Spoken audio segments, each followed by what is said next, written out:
everybody. Today, Honey is going to continue reading Wayside Book 1, Sideways Stories from Wayside School. Written by Louis Shacker and illustrated by Tim Hout. Chapter 16, DJ. DJ skipped up the 30 flights of stairs to Mrs. Jewell's room. He was grinning from ear to ear, from nose to chin, from here to there and back again. "Hey, DJ," Todd shouted. "Glad to see you." Todd was a pushover for smiling faces. Mrs. Jules heard him. She began to write Todd's name on the board under the word discipline, but when she saw DJ's smile, she put down the chalk. "Good morning, DJ," she said. "What are you so happy about?" DJ grinned and shrugged his shoulders. Mrs. Jules smiled. Damien looked at the smile on Mrs. Jules' face, then at Todd's, and finally at DJ's. Then Damien smiled too. His smile was almost as big as DJ's. They were best friends. Once they saw two of them smiling, the rest of the class couldn't help but smile. Rondi had a very cute one, due to her two missing front teeth. Nobody had an ugly smile. Jason came to school late. He was very upset, but the first thing he saw was Damien's smile, and he felt a little bit better. Then he saw Rondi's toothless grin, and he even began to smile a little himself. But when he saw the piano on DJ's face, he fell laughing onto the floor. Everybody started to laugh, even Kathy, and she hardly ever laughed except when someone hurt himself. The whole class seemed to be laughing. Not just the people in it. The blackboard chuckled, the ceiling snickered, and the desks were jumping up and down, and the chairs were slapping one another on the back. The floor was very ticklish. It laughed until the walls turned purple. The waste paper basket started to sing, and all the pencils stood up and danced. Finally, things began to settle down. Mrs. Jules wiped her eyes and said, "DJ, why don't you tell the class why are you so happy? At least let us know what we're laughing about." But DJ just kept on smiling. "Oh, come on, DJ," said Didi. "Tell us." DJ didn't say a word. He couldn't. His mouth was stretched out of shape. "Let us guess," said Ron. "If we guess right, will you tell us?" DJ nodded his head. His smile began to hurt his ears. Everybody took one guess. "Have you been swimming? Is it your birthday? Are you in love? Did you get a dream ball?" Nobody guessed right. At recess, DJ was still smiling. Louis, the yard teacher, called, "Hey, DJ, come here." They walked down the far corner of the playground, where they were alone. "What's up, DJ?" Louis asked. DJ just smiled. "Come on, DJ, you can tell me. Why are you so happy?" DJ looked up at him. He said, "You need a reason to be sad. You don't need a reason to be happy." Chapter 17, John. John had a light brown hair and a round head. He was Joe's best friend. John was one of the smartest boys in Mrs. Jules' class, but he had one problem. He could only read words written upside down. Nobody ever wrote anything upside down, but it was only a little problem. John was still in the high reading group. He just turned his book upside down. It was easier for John to turn his book upside down than learn to read correctly. But the easiest way isn't always the best way. Mrs. Jules said, "John, you can't go reading like this. You can't spend the rest of your life turning your books upside down." "Why not?" asked John. "Because I said so," said Mrs. Jules. "Besides, what happens when I write something on the blackboard? You can't turn the blackboard upside down. No, I guess you're right, said John. I know I'm right, said Mrs. Jules. You're going to have to learn to stand on your head. John couldn't stand on his head. He had given up trying. You would have to if you had fallen over as many times as he had. Joe was John's best friend. He could stand on John's head. Every time John fell over, Joe stood on his head. After all, what are best friends for? My head is too round, Mrs. Jules. I can't stand on it, said John. Of course you can, John, said Mrs. Jules. If Joe can stand on your head, so can you. It's easy, John, said Joe. I can't, John repeated. I always fell over. Nonsense, said Mrs. Jules. All you have to do is find your center of balance. Now, up you go. John put his round head on the floor and swung his legs up. He fell right over. Then Joe stood on John's head. See, John, it's easy. Nothing to do, said Joe. We'll help you, John, said Mrs. Jules. Joe, get off John's head and get me the pillow under my desk. Nancy, Calvin, come here and give us a hand. Mrs. Jules took the pillow from Joe and set it on the floor. All right, John, we'll surround you, she said. We won't let you fall. John put his head on the pillow and swung his legs up, started to fall one way. But Nancy pushed him back up. Then he started to fall another way, but Calvin straightened him out. John kept falling a little bit this way and that until at last he found his center of balance. Hey, look at me, said John. I'm up, I'm really up. I'm standing on my head. I found my center of balance. It's beautiful. I can read the blackboard. Hey, Calvin, read me a book, and you don't have to turn it upside down. Ha ha. Hey, ooh, wah! Bam! While Calvin went to get the book, John fell flat on his face. You better stay off your head, Joe, he warned. Are you all right, John? asked Mrs. Jules. Yes, I think so. I feel a little funny. Hey, I can still read the blackboard, and I'm not upside down. I can read right side up now. When I fall, I must have flipped my brain or something. That is wonderful, John, said Mrs. Jules. Here, put the pillow back under my desk. As a reward, you may have a Tootsie Roll Pop. They're in the coffee can on top of my desk. John placed the pillow on top of her desk. Then he looked under his desk, but he couldn't find the Tootsie Roll Pops anywhere. Chapter 18. Leslie. Leslie had 5 fingers on each hand and 5 toes on each foot.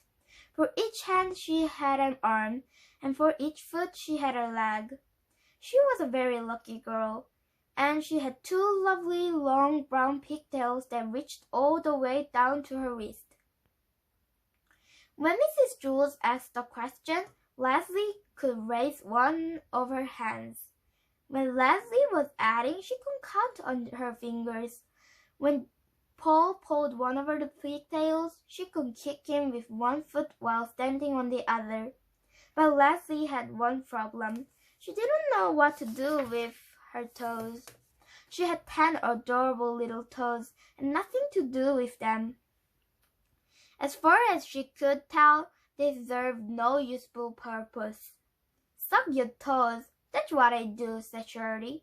But Leslie's foot wouldn't reach her mouth. Well, that's all toes are good for, said Shirley. She put on her foot on the mouth and went to sleep.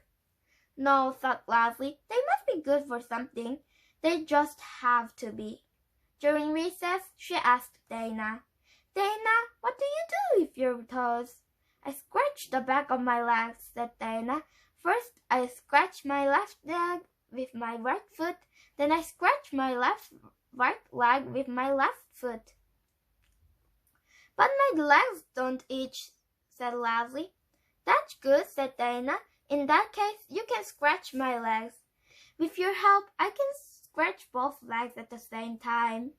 No, never mind, said Leslie. She walked up behind Louis, the yard teacher, and hopped on his shoulders. Louis, said Leslie, I don't know what to do with my toes. Louis tugged her on her foot. Yes, that is a serious problem, he said, but I'll tell you what I'll do. I'll take them off your hands for you, or rather your feet. Just cut them off and give it to me. What? Asked Leslie. You don't want them? So I'll take them, said Louis. You won't have to worry about them ever again. No, said Leslie. I'll give them to Miss Mush, said Louis. She can make a little hot dogs out of them. Miss Mush was the lunch teacher. No, I'm not going to give my toes away, said Leslie. All right, said Louis. I'll give you a nickel apiece for them. No, you can't have them, said Leslie. Why not? Louis asked. There's no good to you, anyhow. And think of you can buy for 50 cents. The bell rang. I'll think it over, said Leslie. She ran back to class. Mrs. Jules, said Leslie, I don't want to see any reason for keeping my toes. Oh, Leslie, I'm sure there are lots of good reasons, said Mrs. Jules. Well, I can't think of any. My legs don't itch, and I don't get my foot on the mouth. Liz offered me a nickel apiece for them, and it seems to me like a good deal, but I wanted to check you two first. I think Louis was pulling your leg. No, said Leslie, he was pulling my toes. What would he want with your toes? Asked Mrs. Jules. I don't know, said Leslie, but if he's willing to give me 5 cents a piece for them, then I'm going to take him up on it. That's 50 cents. At lunch, Leslie walked up to Louis. Okay, Louis, she said, you can have my toes for a nickel apiece. That will be 50 cents.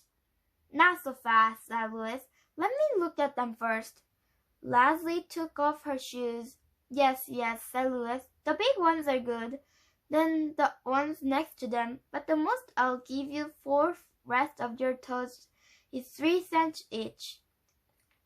Leslie was furious. 3 cents each? You told me 5 at recess. I'll give you 5 cents for the big ones. Just look at the scrawny little runt of a toe in the end. There, you're lucky to be getting even 3 cents on it.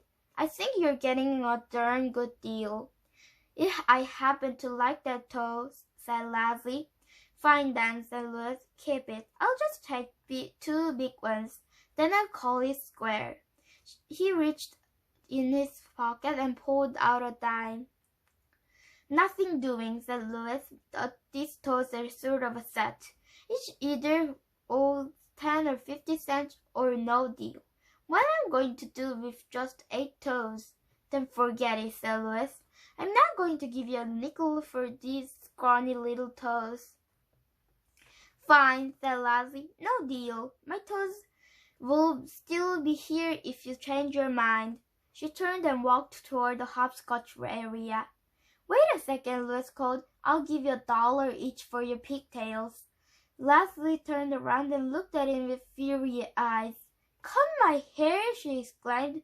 Are you crazy? Chapter 19. Miss Jervis. There is no Miss Jervis. There is no 19th story. Sorry.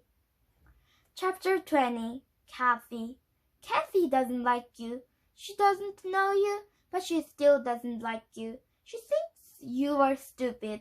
In fact, she thinks you are the stupidest person she doesn't know.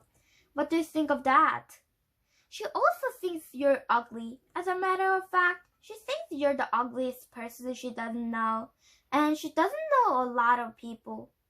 She doesn't like people she knows either. She hates everybody in Mrs. Jules' class. She did one number of the class. She liked Sammy. She thought he was funny. Sammy was a dead rat. But Kathy has a good reason for not liking any of the children she knows. She doesn't like DJ because he smiles too much, and she doesn't like John because he can't stand on his head.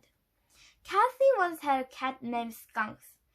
She liked skunks, but she was afraid that skunks would run away. You have nothing to worry about, Kathy, said Mrs. Jules. Skunks don't run away. Just be nice to him and feed him and pet him. Then he won't run away. He may go out and play, but he will always come back. No, you're wrong, Mrs. Jules, said Kathy. What do you know? He'll run away. So Kathy kept Skunks locked up in her closet at home. She never let him out, and sometimes even forget to feed him.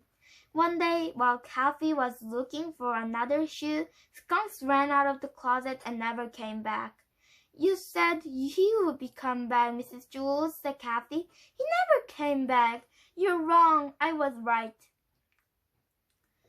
That was why Kathy didn't like Mrs. Jules. The next time I get a cat, I'll kill him. Then he'll never run away, said Kathy. Then there was a time that Damien tried to teach Kathy how to play catch. Damien said, When I throw you a ball, Kathy, try to catch it. I can't catch it, said Kathy. I'll just get hurt. You won't get hurt, Damien insisted. Just watch the ball. He tossed it to her, but Kathy knew she'd get hurt. So she closed her eyes. The ball hit her on the cheek. It hurt. Kathy began to cry. You were wrong, she sobbed. I was right. That was why Kathy didn't like Damien. Allison believed that if you're nice to someone, then they'll be nice to you. So one day she brought Kathy a cookie. I don't want your ugly cookie, said Kathy. It probably tastes terrible. Allison said, No, it is very good. I made it myself. Kathy said, If you made it, then it must stink. You can't cook. You're too stupid. She just put on the cookie on the desk along with her pencils, crayons, and books.